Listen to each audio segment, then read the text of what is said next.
Si el hombre muere, ¿volverá a vivir? ¿Qué significa estar ausente del cuerpo y presente con el Señor? ¿Fue Jesús con el ladrón al paraíso el Viernes Santo? ¿Claman en realidad las almas de los muertos debajo del altar? El pastor Bo responde a estas y otras preguntas en la serie extraordinaria Textos Difíciles sobre el estado de los muertos. Inclinemos nuestros rostros para orar. Padre Celestial, te damos gracias por el gran privilegio que nos concedes de venir a este lugar para abrir tu santo libro y escuchar tu voz hablándonos a través de él.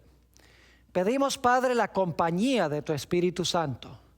Danos claridad de pensamiento y corazones dispuestos para recibir la semilla de la verdad. Te doy gracias, Señor, por escuchar esta oración, porque te lo pedimos en el nombre de Jesús. Amén.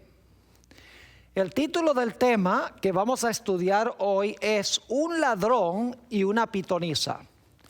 Y vamos a entrar de lleno a nuestro estudio de una vez. Les invito a abrir sus Biblias conmigo al Evangelio según San Lucas, el capítulo 23 y los versículos 32 y 33. Aquí encontramos el hecho de que cuando Jesús fue crucificado, juntamente con él fueron crucificados dos ladrones. Leo de Lucas 23, 32 y 33. Dice así: llevaban también con él a otros dos, que eran malhechores para ser muertos. Y cuando llegaron al lugar llamado de la Calavera, le crucificaron allí, y a los dos malhechores, uno a la derecha y otro a la izquierda. El relato nos dice que al principio los dos injuriaban al Señor Jesús, pero luego uno de los ladrones tuvo un cambio de corazón, se arrepintió. Vamos a leer en cuanto a eso en Lucas 23 y el versículo 39 hasta el versículo 43. Dice así: y uno de los malhechores que estaban colgados le injuriaba diciendo: si tú eres el Cristo, sálvate a ti mismo y a nosotros. Respondiendo el otro, le reprendió diciendo: ¿ni aún temes tú a Dios, estando en la misma condenación? Nosotros, dijo el ladrón, a la verdad justamente padecemos, porque recibimos lo que merecieron nuestros hechos, mas este ningún mal hizo. Y dijo a Jesús, este ladrón penitente: acuérdate de mí cuando vengas en tu reino. Y ahora viene el versículo clave que queremos estudiar en la primera parte de nuestro tema de hoy. Versículo 43. Entonces Jesús le dijo: de cierto te digo, que hoy estarás conmigo en el paraíso. Algunas personas toman este versículo 43 para indicar de que Jesús se le estaba diciendo al ladrón que ese mismo día él junto con el ladrón iban a estar en el paraíso. Y eso parece decir este versículo. Nuevamente, noten lo que dijo Jesús a este ladrón. Entonces Jesús le dijo: de cierto te digo que hoy estarás conmigo en el paraíso. Alguno dirá: ahí está claro que Jesús estaba enseñando que él y el ladrón iban a estar juntos en el paraíso. Lo que quiero decirles es que en el Nuevo Testamento los escritos originales no tienen signos de puntuación. Es decir, no tienen puntos, ni comas, ni signo de exclamación, ni signo de pregunta o de interrogación, etc. Es decir, que los traductores han colocado los signos de puntuación a donde ellos creen que deben estar. Ahora, dependiendo de dónde uno coloque una coma en el versículo 43, cambia el sentido del versículo. Notemos dos posibilidades de traducción en el versículo 43. Jesús podría haberle dicho al ladrón: de cierto te digo, hoy estarás conmigo en el paraíso. Pero hay otra posibilidad, y es que Jesús le dijo al ladrón: de cierto te digo, hoy estarás conmigo en el paraíso. Es decir, que si se coloca la coma después de la palabra digo, de cierto te digo, hoy estarás conmigo en el paraíso, significaría que Jesús ese mismo día le estaba diciendo al ladrón que iba a estar en el paraíso con él. Pero si se coloca la coma después de la palabra hoy, Jesús estaba diciéndole al ladrón: te estoy diciendo hoy que algún día estarás conmigo en el paraíso. Ahora la pregunta clave es: ¿a dónde se debe colocar la coma? ¿Se debe colocar después de la palabra digo o se debe colocar después de la palabra hoy? Yo creo que hay razones definitivas en el texto bíblico que nos indican que la mejor traducción, el mejor lugar donde colocar la coma, que no estaba en los originales, que ponen los traductores, es después de la palabra hoy. Es decir, la mejor traducción es: de cierto te digo, hoy estarás en el futuro conmigo en el paraíso. Vamos a analizar por unos momentos a dónde queda el paraíso del cual habló Jesús. La Biblia nos habla de 3 cielos. Noten 2 de Corintios, el capítulo 12 y el versículo 2 hasta el versículo 4.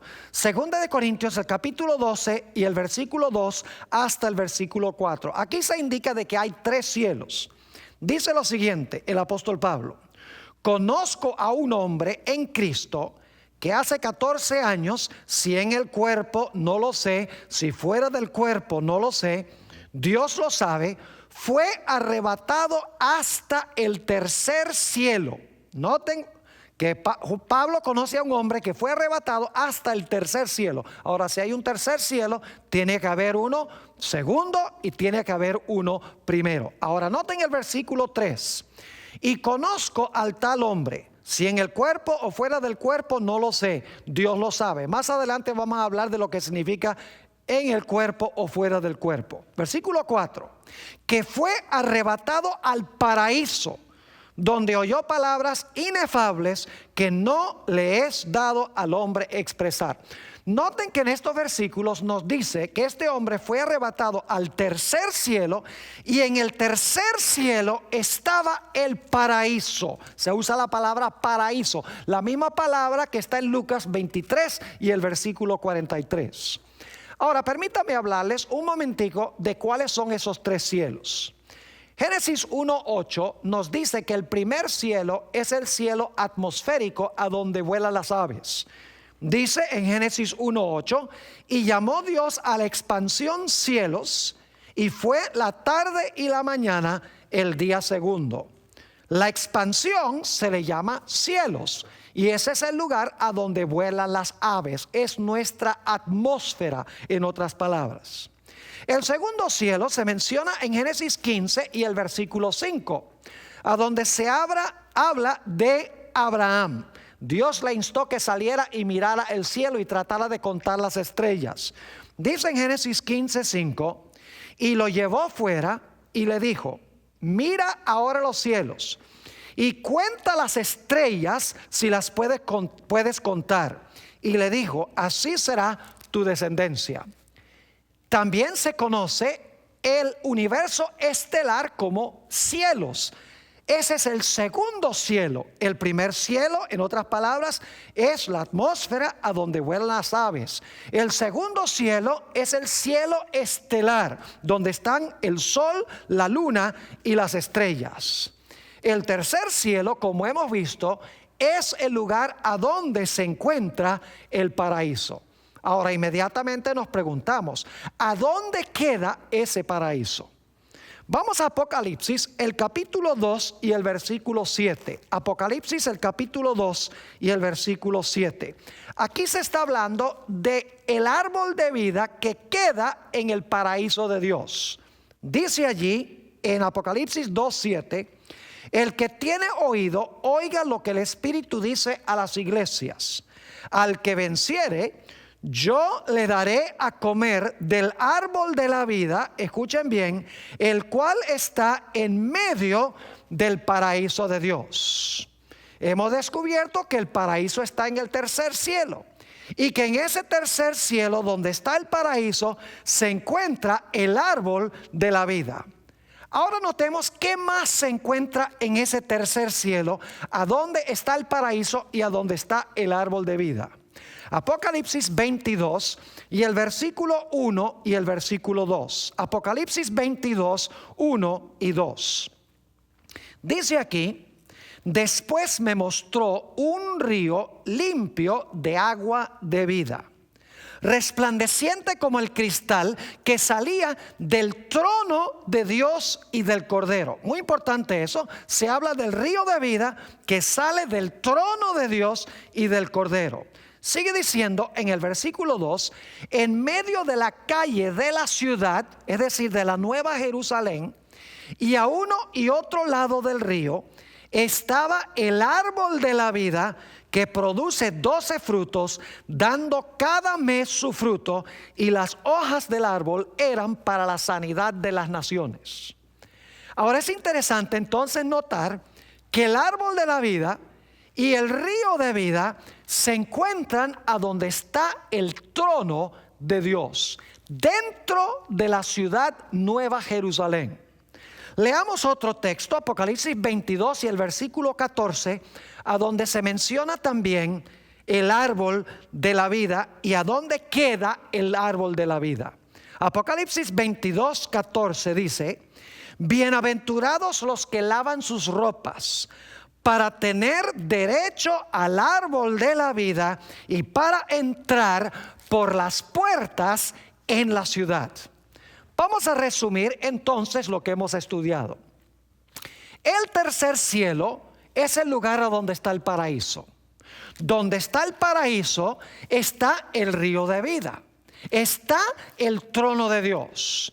Y el paraíso, donde está el árbol de vida y el trono de Dios, se encuentra dentro de la Nueva Jerusalén, dentro de la ciudad. Es decir, que cuando Jesús le dijo al ladrón que estaría con él en el paraíso, le estaba diciendo que iba a estar en la Nueva Jerusalén, donde está el árbol de la vida, donde está el trono mismo de Dios, a donde se encuentra el río de vida. Es decir, Jesús le estaba diciendo que él iba a estar con Jesús, ya fuera después o ya fuera ese mismo día que estudiaremos, que ese ladrón iba a estar con él en la presencia misma de Dios, a donde está el trono de Dios en la Nueva Jerusalén. Lamentablemente, durante el periodo intertestamental, es decir, el periodo entre el Antiguo Testamento y el Nuevo Testamento, se desarrolló una tradición judía, que no es bíblica, de que el paraíso era un lugar intermediario a donde iban las almas de los salvos antes de que fueran conducidos a la presencia de Dios. Ahora, los protestantes tomaron esta enseñanza y la cambiaron un poco y dijeron que en realidad el paraíso era un lugar intermediario a donde iban las almas de los justos en el Antiguo Testamento hasta el momento que Jesús muriera en la cruz, y entonces Jesús iba a llevarlos del paraíso al cielo, a la presencia de Dios. Este concepto, mis queridos amigos, no es bíblico, porque ya hemos visto que el paraíso es el lugar a donde se encuentra el trono de Dios. El paraíso es el lugar a donde está el árbol de vida. El paraíso está dentro de la Nueva Jerusalén, en la presencia misma de Dios. No es ningún lugar intermediario. Así que si Jesús le estaba diciendo al ladrón que ese mismo día iba a estar con él en el paraíso, significaba que Jesús ese mismo día con el ladrón iba a estar en la Nueva Jerusalén, en la presencia de Dios, donde está su trono y donde está el árbol de la vida. Ahora surge la pregunta: ¿fue Jesús ese mismo día con el ladrón a la presencia de Dios, donde está el trono de Dios, en la Nueva Jerusalén, a donde se encuentra el árbol de vida y el río de vida? La respuesta bíblica es que Jesús no fue a ese lugar, ni tampoco fue el ladrón. Alguno dirá: ¿cómo sabe usted eso, Pastor Bor? Porque la Biblia lo dice. Noten Hechos, el capítulo 2 y el versículo 25 al 27, que nos dice a dónde fue Jesús cuando el Señor Jesucristo murió. No fue a la Nueva Jerusalén, al tercer cielo, donde está el trono de Dios, donde está el árbol de vida, donde está el río de vida. Allá no fue. La Biblia es clara en cuanto al lugar a donde fue Jesús ese mismo día. No fue allá, fue a otro sitio. Hechos 2 y el versículo 25. Porque David dice de él: veía al Señor siempre delante de mí, porque está a mi diestra, no seré conmovido. Por lo cual mi corazón se alegró y se gozó mi lengua, y aún mi carne descansará en esperanza. Esta es una promesa en cuanto al Mesías. Aquí está hablando el Mesías, Jesús, y está diciendo: mi carne descansará en esperanza. Ahora, ¿por qué la carne de Jesús iba a descansar en esperanza? Versículo 27. Porque no dejarás mi alma en el Hades, ni permitirás que tu santo vea corrupción. Ahora necesitamos nosotros estudiar esta palabra alma y también la palabra Hades. Permítanme leerles cómo reza este versículo en la Nueva Versión Internacional. Yo acabé de leer de la versión de 1960, Reina Valera, pero voy a leer ahora de la Nueva Versión Internacional, Hechos 2 y el versículo 27. Nos va a explicar qué significa la palabra alma y nos va a explicar dónde es el Hades.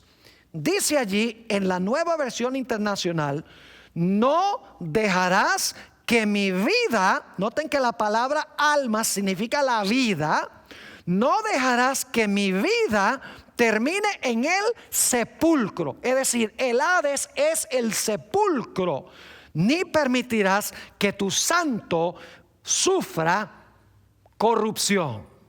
Es decir, la Nueva Versión Internacional, que es una de las más usadas en el mundo cristiano hoy, nos dice que la palabra alma significa la vida de la persona. Más adelante vamos a tener un tema donde estudiaremos lo que significa el alma en la Biblia y lo que significa la palabra Hades.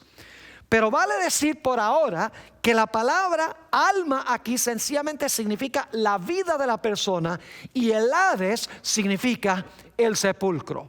Es decir, el Señor Jesucristo en este salmo está diciendo que Dios no iba a dejar su vida allí en el sepulcro. Dicho sea de paso, en la versión Reina Valera de 1960 se traduce la palabra Hades con la palabra sepulcro en 1 de Corintios el capítulo 15 y el versículo 55. Allí dice: ¿dónde está, oh sepulcro, tu victoria? Es decir, este texto nos está diciendo que el Señor Jesucristo ese día no fue al tercer cielo, a donde está el trono de Dios, a donde está el árbol de la vida, sino que fue al sepulcro. Ahora, quiero que noten en Juan 19, 31 al 34, que el ladrón ni siquiera se murió ese mismo día. ¿Cómo podría haber ido con Jesús al paraíso ese día si el ladrón ni siquiera se murió ese día? Juan 19, 31 al 34 dice: entonces los judíos, por cuanto era la preparación de la Pascua, a fin de que los cuerpos no quedasen en la cruz el día de reposo, pues aquel día de reposo era de gran solemnidad, rogaron a Pilato que les quebrasen las piernas. Es decir, vamos a quebrarle las piernas a estos tres que están en las cruces y fuesen quitados de allí. Vinieron pues los soldados y quebraron las piernas al primero y asimismo al otro que había sido crucificado con él. Estaban vivos todavía, por eso quebraron las piernas. Y alguno dirá, ¿cómo sabe eso? Sigamos leyendo. Mas cuando llegaron a Jesús, cuando le vieron ya muerto, no le quebraron las piernas. Es decir, como vieron a Jesús muerto, no le quebraron las piernas. Los ladrones no estaban muertos, por eso le quebraron las piernas. Dice, pero uno de los soldados le abrió el costado con una lanza y al instante salió sangre y agua. Es decir, en ese momento, cuando iban a bajar de las cruces a los prisioneros, los dos ladrones todavía no habían muerto. Ahora surge la pregunta, ¿a qué horas del día murió Jesús? Mateo 27, 46 al 50 tiene la respuesta. Mateo 27, 46 al 50. Dice lo siguiente: cerca de la hora novena, eso es las 3 de la tarde, dicho sea de paso, Jesús clamó a gran voz diciendo, Elí, Elí, lama sabactani. Esto es, Dios mío, ¿por qué me has desamparado? Algunos de los que estaban allí decían al oírlo, a Elías llama a este.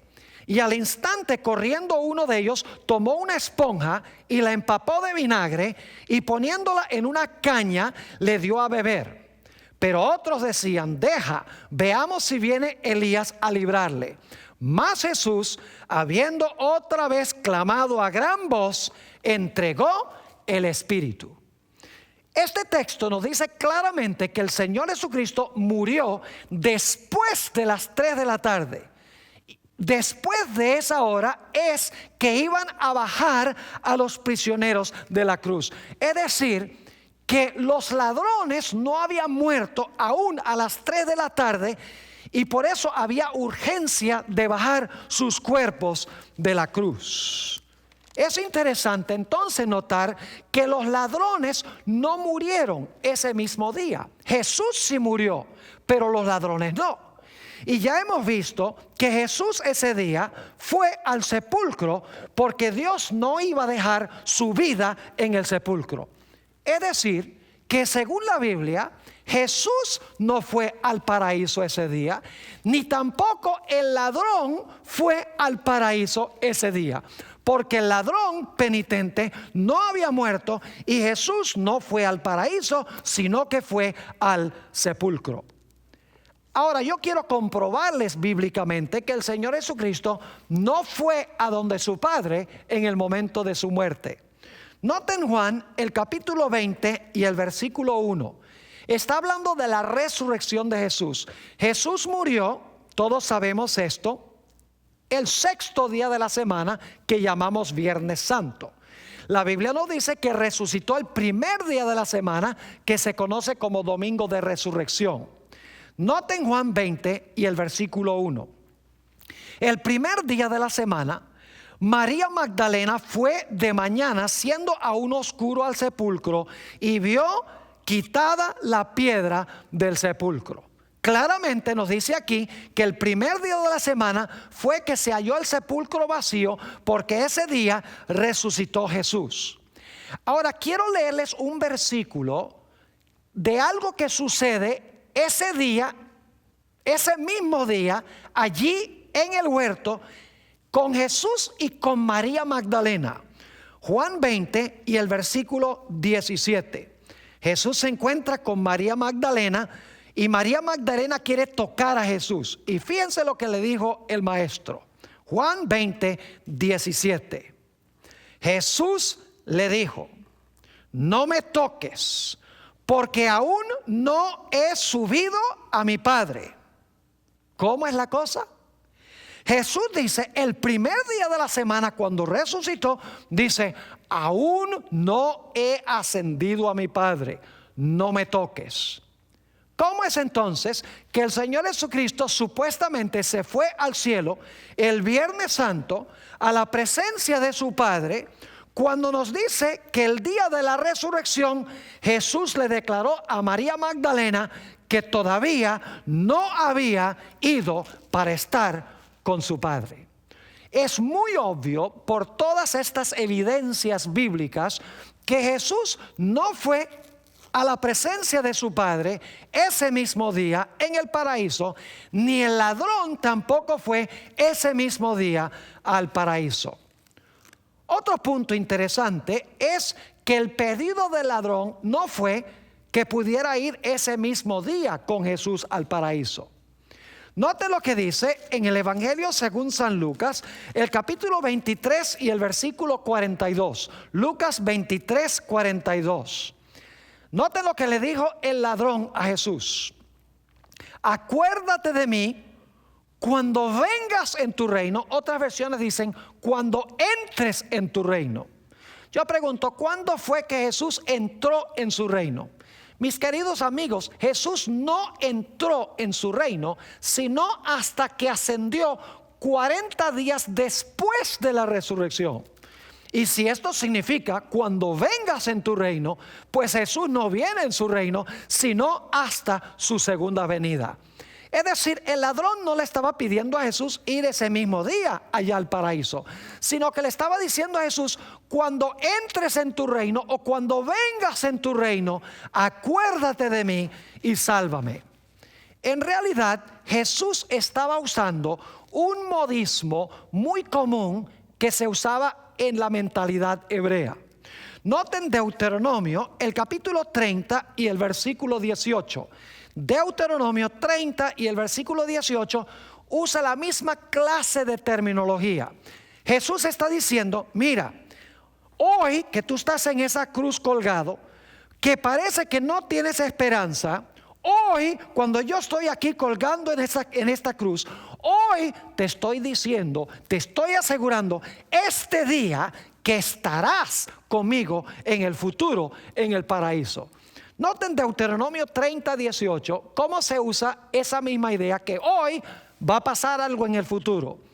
Dice aquí, hablando Moisés: yo os protesto hoy que de cierto pereceréis. Fíjense, les digo hoy que de cierto en el futuro pereceréis.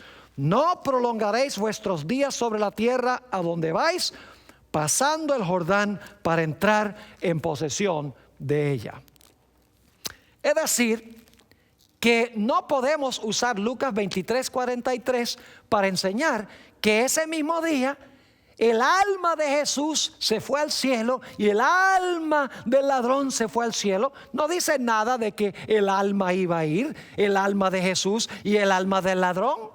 Ese mismo día no fueron allá. Así que la traducción correcta, el lugar donde debe ir la coma es: de cierto te digo, hoy estarás conmigo en el paraíso.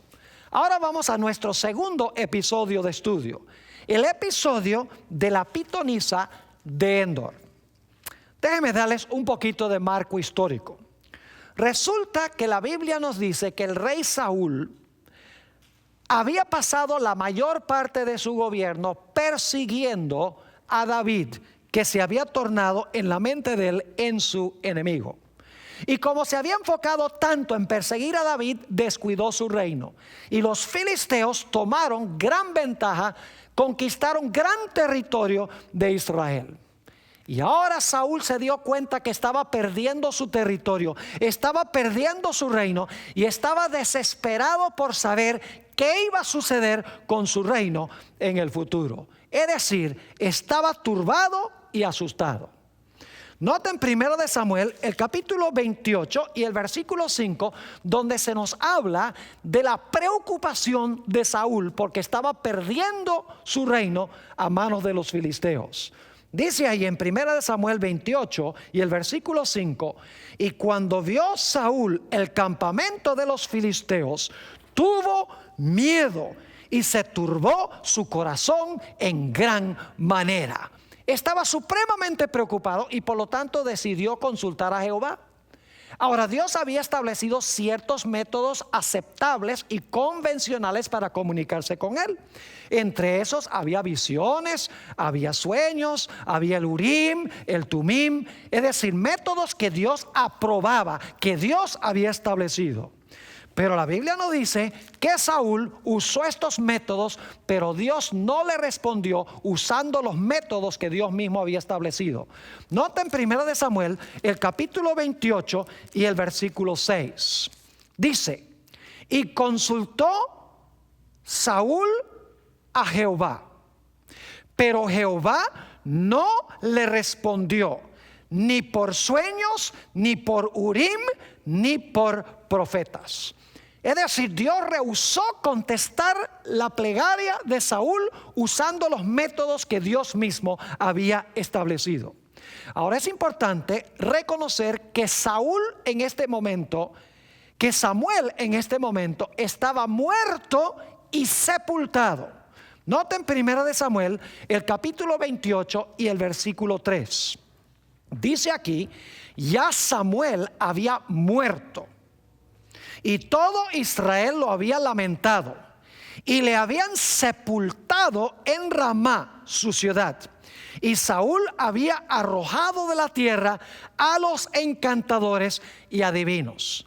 Así que noten que Samuel en este momento estaba muerto y estaba enterrado. Ese es un dato muy importante.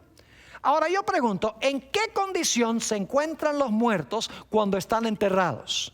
Eclesiastés 9, 5 y 6 nos dice lo siguiente: porque los vivos saben que han de morir, pero los muertos nada saben, ni tienen más paga, porque su memoria es puesta en olvido. También su amor y su odio y su envidia fenecieron ya, y nunca más tendrán parte en todo lo que se hace debajo del sol. La Biblia dice claramente que los muertos nada saben.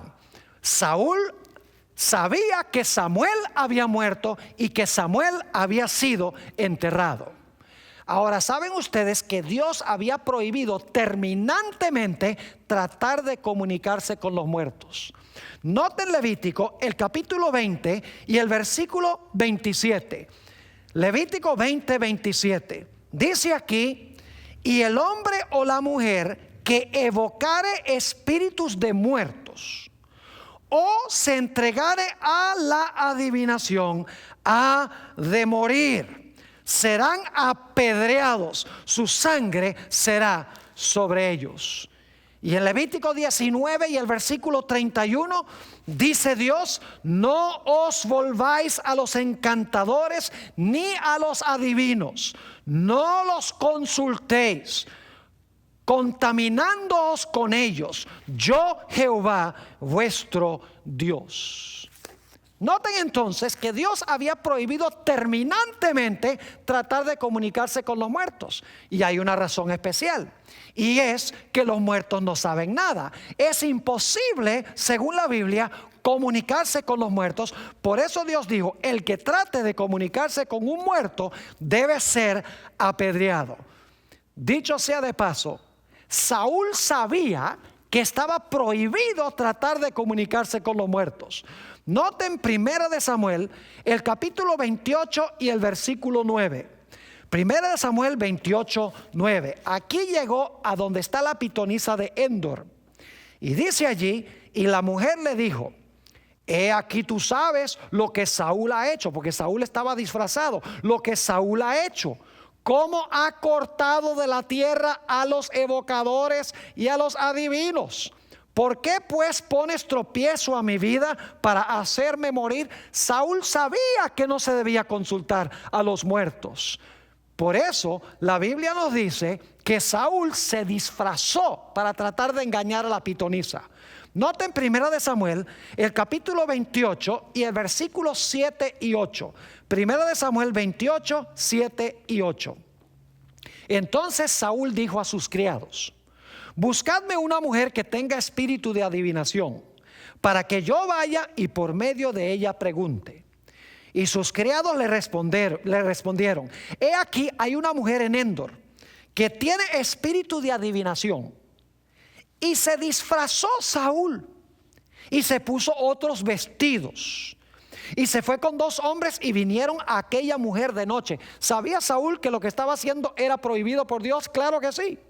Dice que se disfrazó, se colocó otros vestidos, llegó de noche. Y luego dice, y él dijo: yo te ruego que me adivines por el espíritu de adivinación y me hagas subir a quien yo te dijere. Saúl sabía que estaba prohibido terminantemente consultar a los muertos. Por eso había echado a las pitonisas y a los adivinadores de Israel.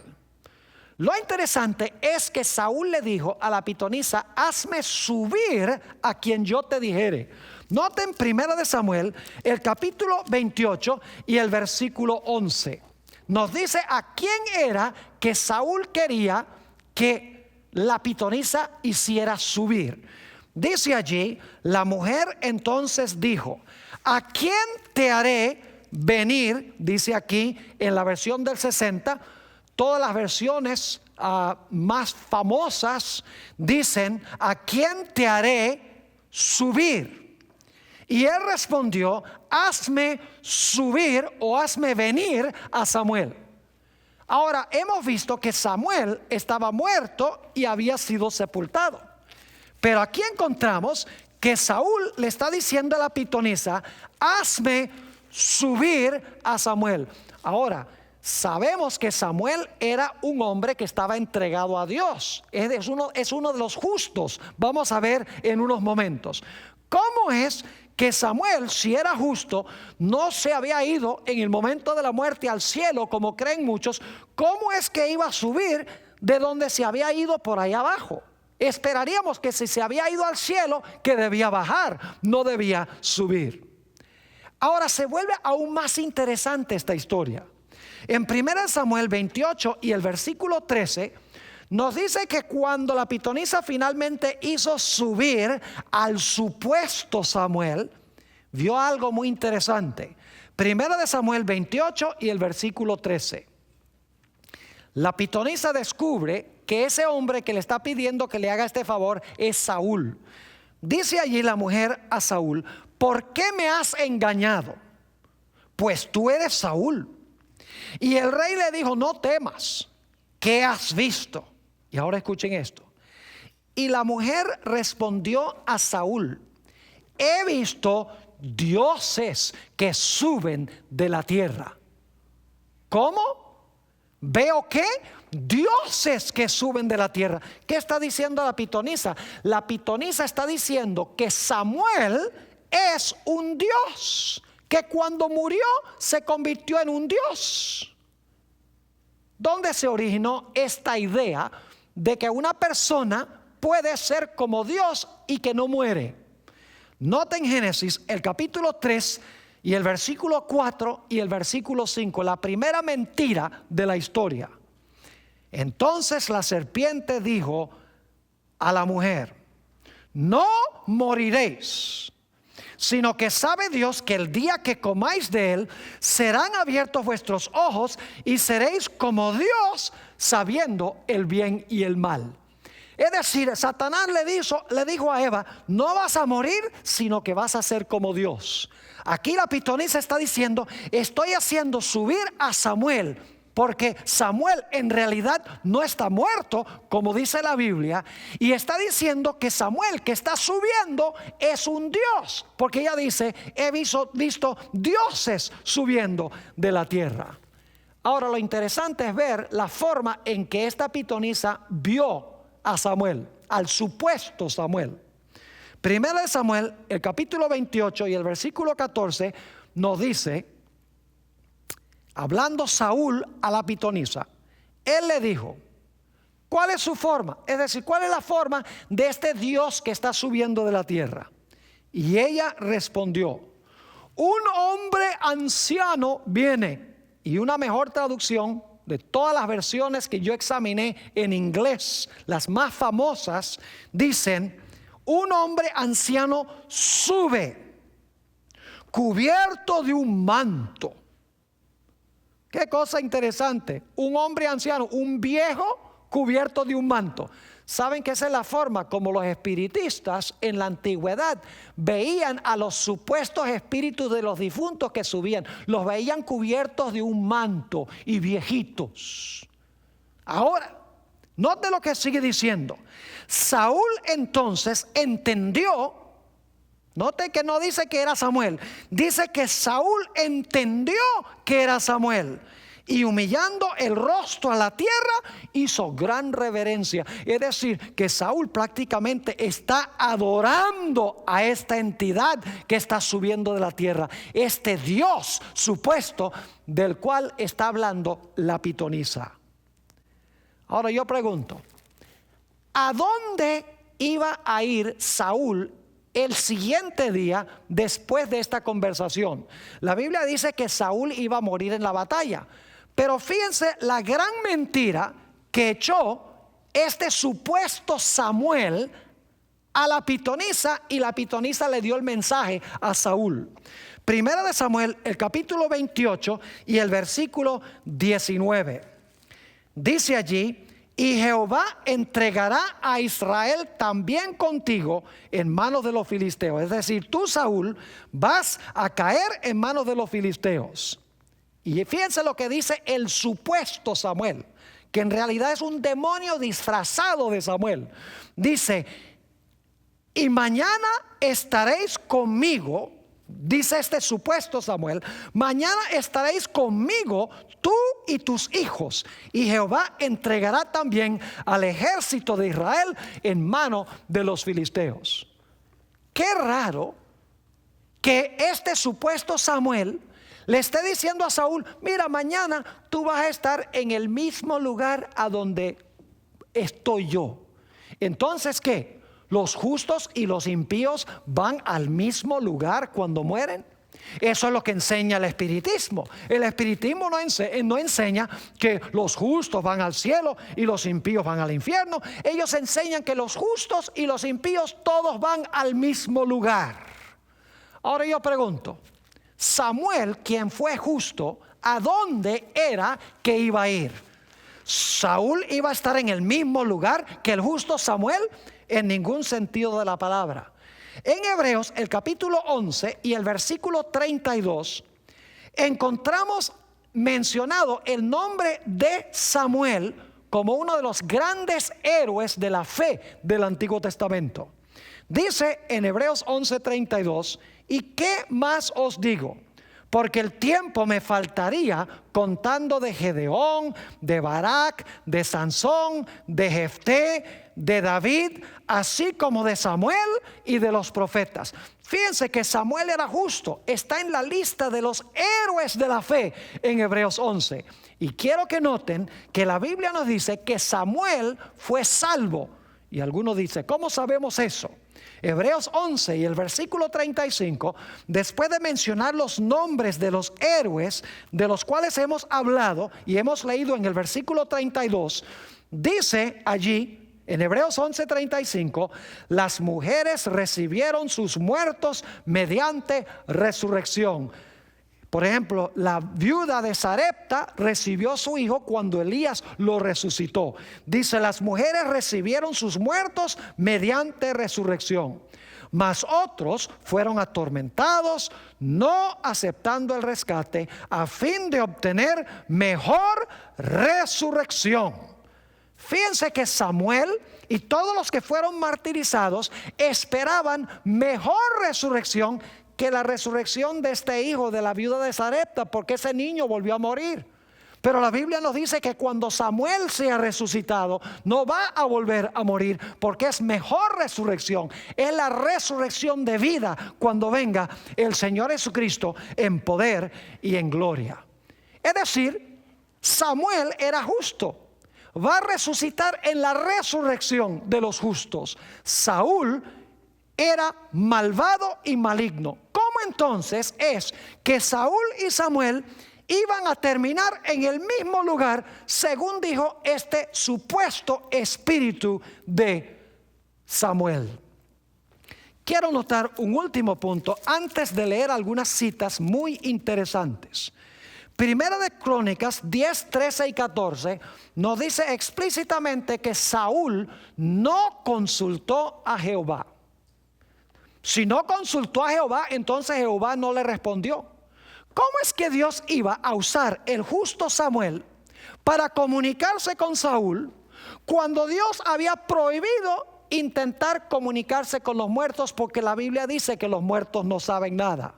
Noten Primera de Crónicas 10, 13 y 14. Dice: así murió Saúl, esto es el siguiente día, por su rebelión, con que prevaricó contra Jehová, contra la palabra de Jehová, la cual no guardó.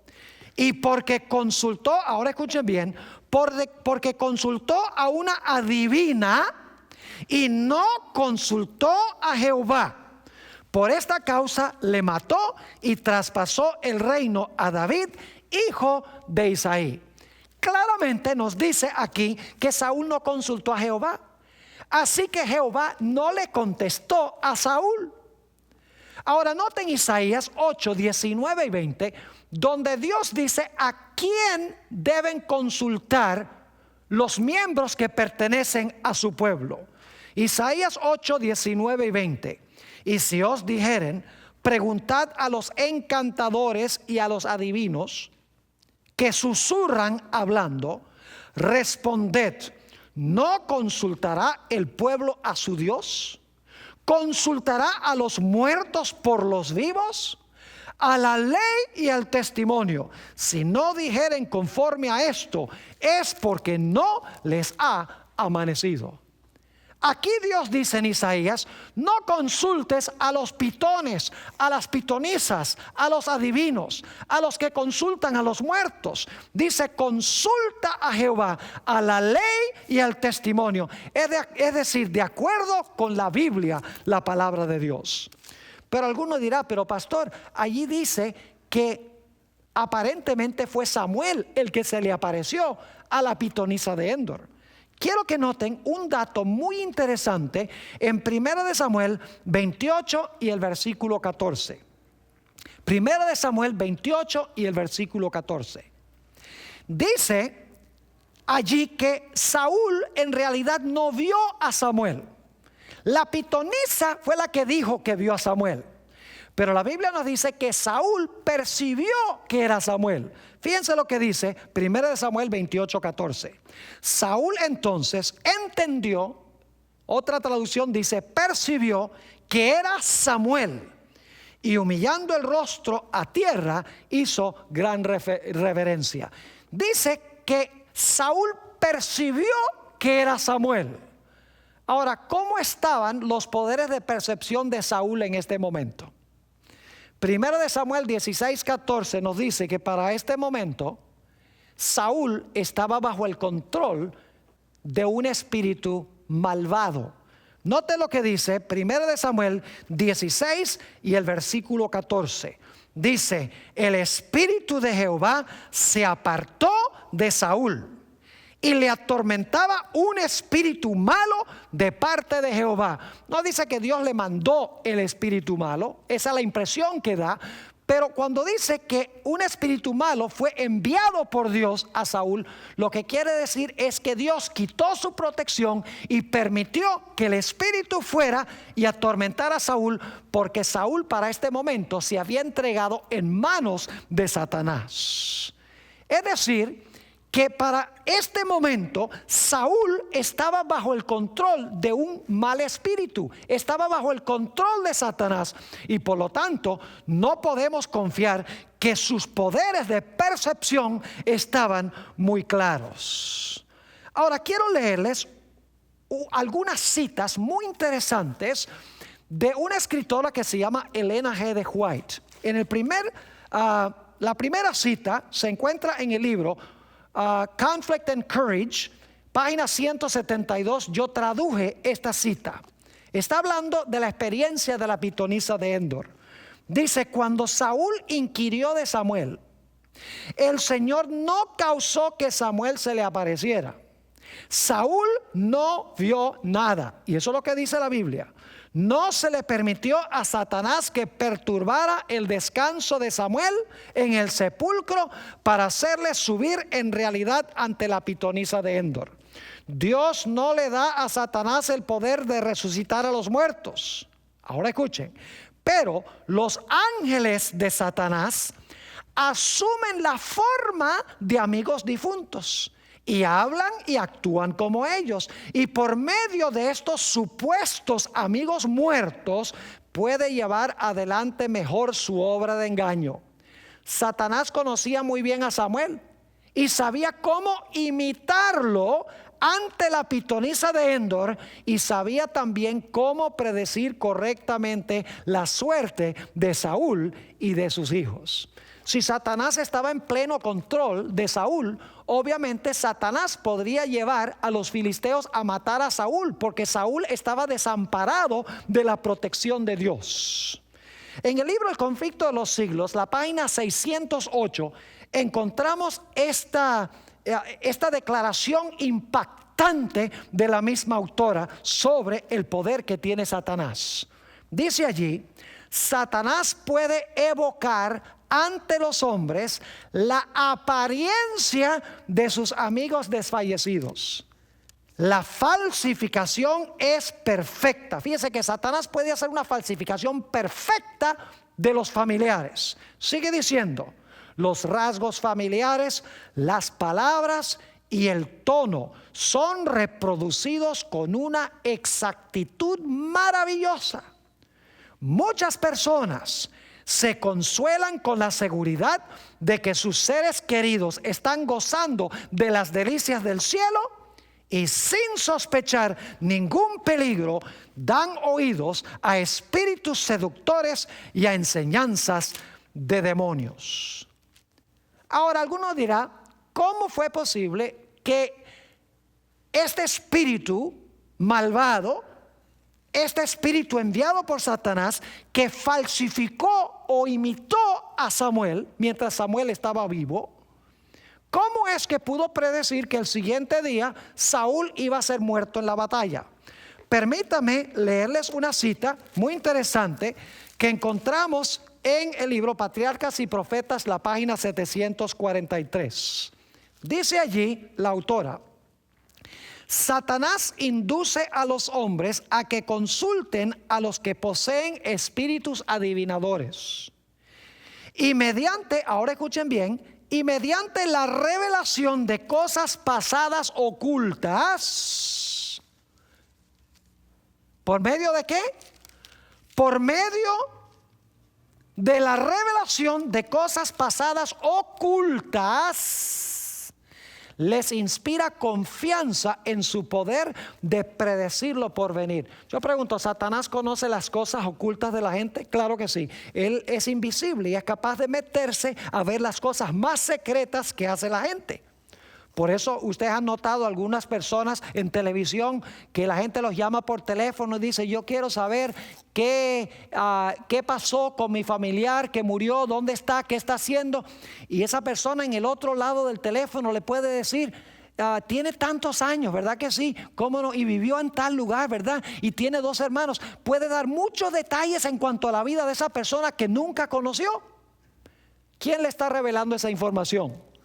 ¿El espíritu de un difunto? No. Satanás, que conocía muy bien la vida de esa persona.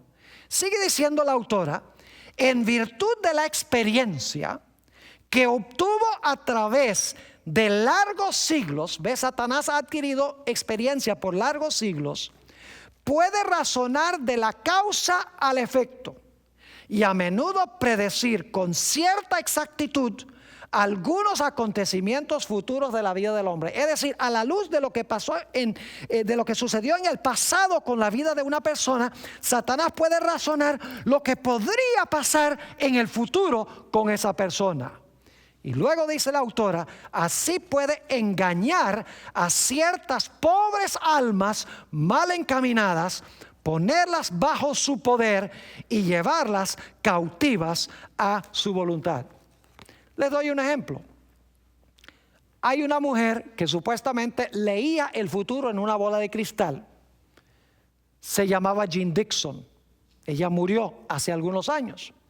Saben que ella pudo predecir con precisión extraordinaria la muerte de Robert Kennedy. Predijo el hotel a donde iba a ser muerto, el Hotel Embajador. Predijo el mes en que iba a ser muerto, el mes de junio. Predijo que le iban a disparar. Y así, varios meses después, sucedió exactamente como dijo Jean Dixon. Entonces la gente dice, ve, Jean Dixon tiene la capacidad de predecir el futuro porque estas entidades del mundo invisible le revelan el futuro a ella. En ningún sentido de la palabra. Satanás sabía que Robert Kennedy iba a estar en ese hotel. Y sabía cuándo iba a estar en ese hotel, porque Satanás podía leer el calendario de Robert Kennedy. Satanás contrató al asesino para ir a ese lugar para asesinar a Robert Kennedy, para que entonces la gente dijera, mire qué extraordinario, esta mujer pudo predecir la muerte de Robert Kennedy. Y de esa manera la gente dice, oh, para saber el futuro, entonces hay que ir a consultar a los magos, a los astrólogos y a los adivinos. Hoy en día se ha vuelto muy común que la gente trate de descubrir la voluntad del Señor a través de ángeles, que supuestamente muchos creen que son espíritus de difuntos, a través de astrólogos, a través de adivinos, a través de clarividentes, a través de los que leen la palma de la mano, a través de los que miran en la bola de cristal, por medio de los que leen los naipes, los que van a los medium. Algunos inclusive creen que pueden determinar la voluntad de Dios consultando con la Virgen María o consultando con los santos. En realidad la Biblia nos dice que todos estos métodos están prohibidos terminantemente por Dios. Nuestra única protección contra Satanás es siguiendo estrictamente lo que dice Dios en su santa palabra. Hay que contestar como contestó Jesús cuando Satanás vino a él, disfrazado como ángel de luz. Escrito está.